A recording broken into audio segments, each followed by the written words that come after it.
I live in a small village surrounded by dense forests. It's the kind of place where everyone knows everyone, and nothing ever changes. Until the day Mr. Mosi moved in. Mr. Mosi came out of nowhere. No one had seen him before, and no one knew where he came from. His house was at the edge of the village, a place where the trees grew too thick, and the shadows never seemed to lift. The house had been abandoned for years, but somehow Mr. Mosi made it livable again. First he seemed normal. He was quiet and kept to himself. The villagers didn't mind him. In fact, many of them felt sorry for him. He looked old, with deep lines on his face and tired eyes. He didn't have a family or any visitors. Some of the kids said he looked sad. But then strange things started happening. It began with the animals. Chickens disappeared from their coops, goats were found dead in their pens, and dogs howled at night, staring toward Mr. Mosi's house. People started whispering that he was doing something unnatural. "He's cursed," one woman said. "I heard he talks to the forest," said another. I didn't believe any of it. I thought it was just village gossip. But then my own family started having problems. Our crops, which had always been healthy, began to wilt for no reason. My mother fell sick, and no one could figure out what was wrong with her. "Go to Mr. Mosi," my father said one night, his face serious. "Ask him what he's doing to us." I didn't want to. I didn't even know the man. But I couldn't ignore what was happening. So the next morning I walked to his house. His house was even stranger up close. The walls were covered in dark moss, and the windows were shut tight, even in the heat. There were no signs of life, no animals, no sounds, nothing. I knocked on the door, my heart racing. It creaked open slowly, and there he was. Mr. Mosi stood there, staring at me with those tired, sunken eyes. "What do you want?" he asked, his voice low and rough. I stammered, trying to find the right words. "My family, we've been having problems. The animals, the crops. People are saying it's because of you." He didn't respond right away. He just looked at me, his face unreadable. Finally, he stepped aside. "Come in," he said. I hesitated but walked in. The inside of his house was dark, lit only by a few candles. There were strange things everywhere. Bottles filled with dark liquids, bundles of herbs hanging from the ceiling, and carvings on the walls. It smelled like earth and something sour. Mr. Mosi sat down at a small wooden table and gestured for me to do the same. "You think I'm causing your problems," he said. I nodded, unsure of what else to say. He leaned forward, his eyes narrowing. "The forest has always been here, long before your village. It sees everything, hears everything. Maybe your family has angered it." "What does that mean?" I asked, my voice shaking. He didn't answer. Instead, he stood up and walked to a shelf, pulling down a small wooden box. He placed it on the table and opened it. Inside was a bundle of hair tied with a red string. "This belongs to you," he said. I stared at it, confused. "What are you talking about?" He pushed the box toward me. "Someone brought this to me. They asked me to place a curse on your family." I felt a chill run down my spine. "Who?" Mr. Mosi shook his head. "That's not for me to say. But you should know. Evil doesn't always come from where you expect it." I didn't understand what he meant, but I didn't want to stay any longer. I grabbed the box and ran out of the house, my heart pounding in my chest. When I got home, I showed the box to my father. He looked at it for a long time, his face pale. "This is serious," he said. "We need to find out who did this." "But how? Who would want to hurt us?" That night, as I lay in bed, I couldn't stop thinking about what Mr. Mosi had said. Evil doesn't always come from where you expect it. Was he trying to warn me? Or was he trying to confuse me? I didn't know. All I knew was that something wasn't right, and I needed to find out the truth. Little did I know, the truth was far worse than I could have ever imagined. The next morning, the village was buzzing with rumors about Mr. Mosi. Word had spread that I had visited him and returned with the strange box. Everyone had their own theories about what it meant. Some said he was lying to protect himself, while others believed he was telling the truth. But I didn't care about the gossip. All I wanted was to protect my family. If what Mr. Mosi said was true, someone in the village had cursed us. Someone we knew. I spent the day walking around talking to people, hoping to pick up on something that might lead me to the truth. Most of them just repeated the same thing. "Stay away from Mr. Mosi. He's dangerous." But no one had any answers. By the time the sun began to set, I was no closer to finding out who had cursed my family. Frustrated, I returned home. where my father was sitting outside staring at the box. "This is a warning," he said without looking up. "Someone wanted to hurt us, but they also wanted us to know." "What should we do?" I asked. He sighed and rubbed his temples. "We need to go to Baba Kayla." Baba Kayla was the village elder, known for her wisdom and knowledge of the old ways. If anyone could help us, it was her. We went to her house that evening, carrying the box with us. Baba Kayla lived in a small hut at the edge of the village, surrounded by tall grass and wildflowers. She was sitting outside when we arrived, her wrinkled face calm as always. "What brings you here so late?" she asked, her voice soft but firm. My father handed her the box. "We need your guidance." She opened it and studied the bundle of hair tied with the red string. Her expression didn't change, but I could tell she knew what it was. "This is a curse," she said simply. "A powerful one. Whoever did this wanted to bring harm to your family. Can you break it?" I asked. Baba Kayla nodded. "Yes, but breaking it is only the first step. You need to find the person who placed it. If you don't, they might try again." She set the box down and looked at me. "Did Mr. Mosi give this to you?" I hesitated before nodding. She frowned. "That man knows more than he lets on. Be careful around him." I wanted to ask her more, but she had already turned her attention to the box, muttering prayers under her breath as she prepared to undo the curse. That night I couldn't sleep. My mind was racing with questions. Who could have done this? And why? As I lay in bed, I heard something outside. It was faint at first, like whispers carried on the wind.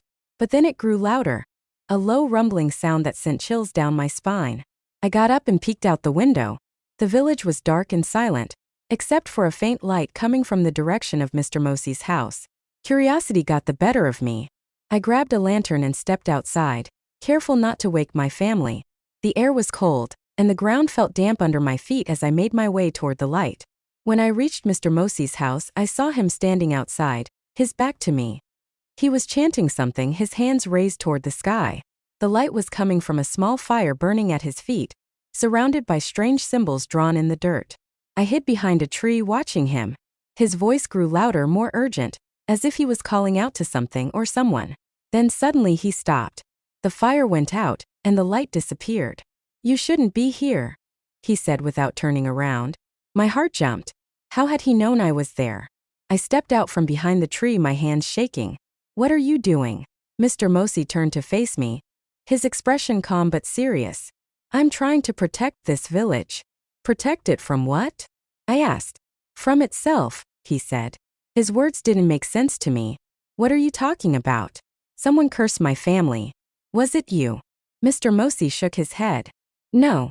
But I know who did." I froze. "Who?" He didn't answer right away. Instead, he walked over to me and placed a hand on my shoulder. "Be careful who you trust," he said quietly. "Sometimes the people closest to you are the ones who want to hurt you the most." Before I could say anything, he turned and walked back into his house, leaving me standing there, confused and afraid. When I returned home, my father was waiting for me. "Where have you been?" he demanded. "I went to see Mr. Mosi," I admitted. My father's face darkened. "You need to stay away from that man. He's dangerous." I wanted to argue, but something about the way my father spoke made me pause. There was anger in his voice, but also fear. "Do you know something?" I asked. He didn't answer. "Do you know who cursed us?" I pressed. He looked away, his hands trembling. "Dad." Finally he spoke, his voice barely above a whisper. "It wasn't a stranger." I felt a chill run down my spine. "What do you mean?" He looked at me, his eyes filled with regret. "It was someone in our family." My father's words hit me like a blow to the chest. "Someone in our family?" I couldn't believe it. "Who?" I demanded.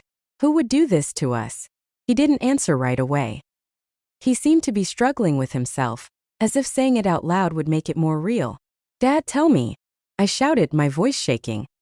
He sighed deeply, his shoulders slumping as if the weight of the truth was crushing him. "Your uncle, Tabo." I couldn't believe it. Uncle Tabo? He was my father's younger brother, a man who had always been kind to me. He lived a few houses away and often brought us gifts from his farm. How could he possibly be behind this? Why would Uncle Tabo do this? I asked, my voice barely above a whisper. My father looked away, his jaw tightening. "We've had disagreements in the past." Land disputes, family issues. I thought we had moved past it, but maybe I was wrong. I felt sick. This wasn't just about the curse. It was about something much deeper. Something that had been festering in our family for years. What do we do now? I asked. My father stood up, his face grim. We confront him. The next morning we went to Uncle Tabo's house. It was early, and the village was still quiet. My father knocked on the door, his hand firm and steady, but I could see the tension in his face. Uncle Tabo opened the door, looking surprised to see us. "Brother," he said, his voice warm but cautious. "What brings you here so early?" "We need to talk," my father said. Uncle Tabo stepped aside, letting us in. His house was simple but cozy, with shelves lined with jars of herbs and dried maize hanging from the ceiling. "What's this about?" he asked, sitting down at the table. My father didn't waste any time. "We know about the curse." Uncle Tabo's face froze.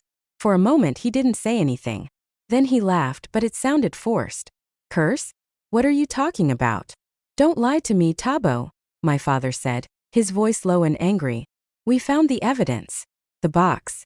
Baba Kayla confirmed it. We know it was you." Uncle Tabo's smile disappeared, and his eyes darkened. He looked at my father, then at me, and for the first time I felt a chill around him. "You don't understand," he said quietly.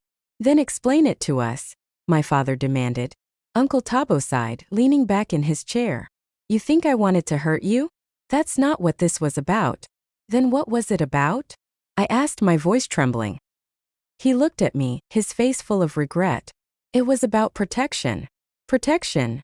my father scoffed. "You call cursing your own family protection? You don't know what you're dealing with," Uncle Tabo said, his voice rising. "The land, the forest, it's not just trees and dirt. It's alive.